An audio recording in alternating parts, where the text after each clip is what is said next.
I will never cuss around my father. And I have a stepbrother, I'm not going to use his name because this is going I have a stepbrother, and my daddy doesn't like it when he sags around him. That's not respect. Why are you sagging around? And my daddy, I've never seen my father sag, never, because he has respect for himself. So a 13-year-old boy sagging around a 37-year-old man, or playing some Lil Wayne, some Gucci Man, you got all this cussing going on, your phone blasted throughout the house, that's not respect. Especially if you're asked not to do it, and you continue to do it. That's not showing respect. So I think that's like a really big issue in the generation gap, because we don't respect each other. It's generation gap, racism, we don't respect one another. So that's a big issue. Do you think that your father, when he was your stepbrother's age, that he demonstrated this kind of respect that you just laid out, that he was respectful to his peers, except or his elders, etc.? You think your father was like that when he was 13?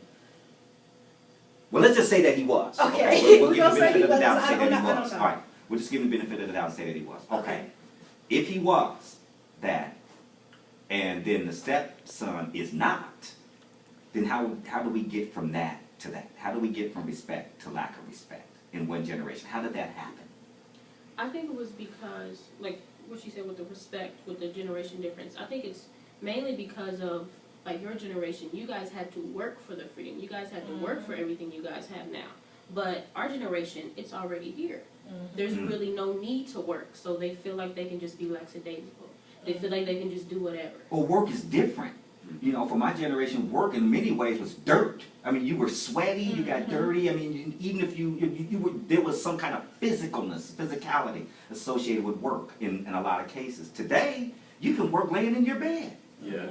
You can operate some kind of website or whatever, laying in the bed. So the whole idea of work is totally different. Completely And how that affects the generation gap. But I was interested in that because one of the great myths that I've always been fascinated with is the idea that years ago, if a young kid was messing around or behaving badly in the community and Miss Mamie saw him, Miss Mamie would whip him and then take him home, and then he would get another whipping, okay? That did not happen as much as people thought it did. I'm 50.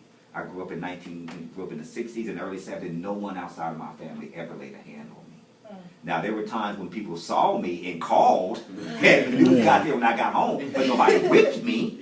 You know, so that did not happen nearly as much as our romanticizing of it actually did. But even if it did, again, it brings about the question of, and I asked the elderly gentleman this once, I said, okay, you were whipped, you say you were whipped when you were a kid growing up in the 30s and 40s. But when you were a young man raising a family in the 60s and 70s, did you whip anybody? And he said, no. I said, well, if it was so good for you, why didn't you perpetrate it? And he said, he had an answer for it. He said, well, young man, in the 60s, because of the welfare system, because of the changes in laws, if I had done that, I would have went to jail. Which is true. I would have been charged with abuse and sent to jail. So the system changed that. Yeah. To some degree. It wasn't always just our interactions with each other on a daily basis. Sometimes there were forces outside of us that influenced this generation gap that we're talking about, you know, today. It's bigger than us. Yeah, I agree. I've never thought of it like that. Did anybody ever whip you outside of your family? No. Okay. Not out of my family. Wait. Yeah, okay. It's always like, you did, huh? Yeah. There must have been a reason for that. It was. Okay. But you know, I did get whipped outside of my family. And that goes into a deeper story, which is We'll save that. topic, you know. But I have gotten that a lot. Growing up, I've always got where I come from, we see you do something in the streets, they whipped you, then you got home, they whipped you, mamas and aunties and grandmas and uncles is waiting for you. And I always be like, okay, if that's true, why is everybody else? Right, exactly. You know? Well, I got whooped in school, like I'm Catholic school and IPS. I mean, Well, you had the Catholic school. yeah, but I'm talking about I got paddled at IPS in school 107. I mean, there was the days you could paddle students, and you know, I mean, she torched me. You know, I mean, I was torched, but then I got one when I got home. And clearly there are exceptions. And then too, at that time,